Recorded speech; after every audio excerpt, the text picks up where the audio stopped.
Hello மக்களே, இப்போ நம்ம காரில் கடைக்கு போய்கிட்டு இருக்கோம். இப்போ நம்ம ஜெகநாத் குரு வீடியோ காலில் பேச போகிறாரு. என்ன பேச போகிறான்னு தெரில.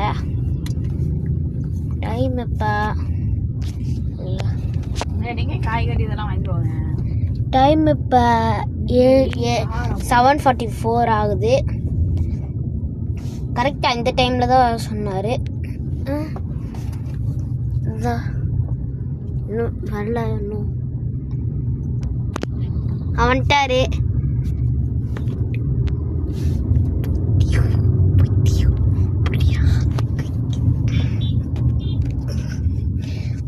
ஜெகநாத் சார் எப்படி இருக்கீங்க?